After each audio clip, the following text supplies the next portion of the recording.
Doctor Jabir, ഇപ്പോൾ പാകിസ്ഥാന്റെ ഭാഗത്ത് നിന്നും വന്നിരിക്കുന്ന ഒരു വിശദീകരണം അവരൊരു സൈനിക നടപടി തുടങ്ങിയെന്നാണ്. അവർ ഇന്ത്യയിലെ 10-30ഓളം കേന്ദ്രങ്ങൾ ലക്ഷ്യമിട്ട് ആക്രമണം നടത്തിയെന്ന് പറയുന്നു. പാക് മാധ്യമങ്ങൾ അതുമായി ബന്ധപ്പെട്ടുള്ള വാർത്തകളൊക്കെ നൽകുന്നുണ്ട്. ഇതൊക്കെ വിശ്വസനീയമാണോ അല്ലയോ എന്നുള്ളൊരു കാര്യം അറിയില്ല. ഇനി ഇന്ത്യയിലേക്ക് വരികയാണെങ്കിൽ ഇവിടെ അസാധാരണമായ രീതിയിൽ സൈന്യം രാവിലെ 5:45 ഒരു വാർത്താ സമ്മേളനം വിളിക്കുകയാണ്. അതിനുശേഷം ആ വാർത്താ സമ്മേളനം മാറ്റിവെക്കുന്നു. 10 മണിക്ക് മാധ്യമങ്ങളെ കാണാമെന്ന് അറിയിക്കുന്നു. അപ്പോഴും സൈന്യം മാധ്യമങ്ങളെ കാണുമെന്ന് വിചാരിക്കുന്നു. പക്ഷേ പിന്നീടാണ് വരുന്നത് പ്രതിരോധ മന്ത്രിയും വിദേശകാര്യമന്ത്രിയും വാർത്താ സമ്മേളനത്തിന് എത്തുമെന്ന്. ആ സമ്മേളനത്തിന്റെ സമയം ഇപ്പോൾ 10:30 മാറ്റിയിട്ടുണ്ട്.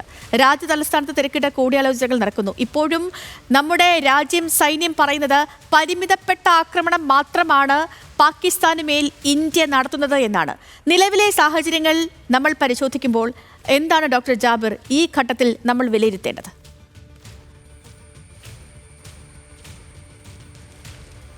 വളരെ അധികം ആശങ്കാജനകമായിട്ടുള്ള ഒരു സ്ഥിതിവിശേഷത്തിലേക്കാണ് ദക്ഷിണേഷ്യ ഒന്നാകെ പോയിക്കൊണ്ടിരിക്കുന്നത്.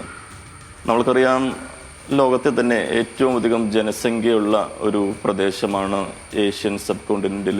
ഏഷ്യയിലെ ഈ സൗത്ത് ഏഷ്യൻ സബ് കോണ്ടിനെൻ്റ് എന്ന് പറയും. ഇന്ത്യ, പാകിസ്ഥാൻ, ബംഗ്ലാദേശ് എല്ലാം ഉൾപ്പെടുന്ന ഈ ഒരു പ്രദേശം.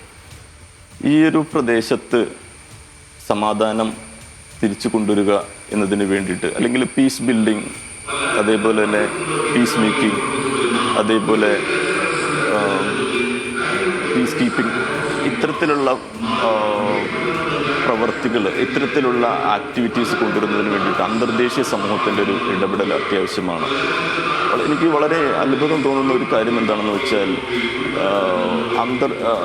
അന്തർദേശീയ രാഷ്ട്രീയ രംഗത്ത് വളരെയധികം ആധിപത്യം പുലർത്തുന്ന അമേരിക്ക പോലുള്ള ഒരു രാജ്യം ഈ ഒരു സന്ദർഭത്തിൽ എന്തുകൊണ്ട് മാറി നിൽക്കുന്നു എന്നുള്ളതാണ്. ഇപ്പോൾ ഏറ്റവും ഒടുവിൽ വന്ന അമേരിക്കൻ പ്രസിഡന്റ് ട്രംപിൻ്റെ ഒരു പ്രസ്താവന അല്പം പ്രതീക്ഷ നൽകുന്നുണ്ട്.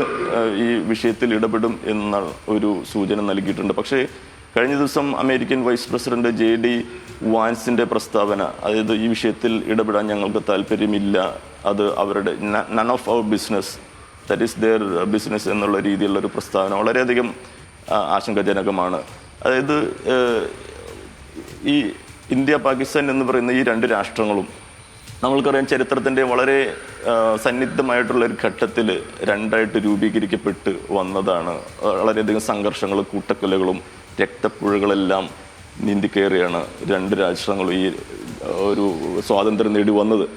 അപ്പോൾ ആ കാലഘട്ടം മുതൽ തന്നെ അന്തർദേശീയ രാഷ്ട്രീയത്തിൽ വളരെയധികം ഇടപെടലുകൾ നടത്തുന്നതിന് ഈ രണ്ട് രാഷ്ട്രങ്ങൾക്ക് സാധിച്ചിട്ടുണ്ട്, പ്രത്യേകിച്ച് ഇന്ത്യക്ക്. കാരണം നമ്മൾക്കറിയാം, ജവഹർലാൽ നെഹ്റു ആയിരുന്നു സ്വാതന്ത്ര്യം നേടിയ കാലഘട്ടത്തിൽ പ്രധാനമന്ത്രി.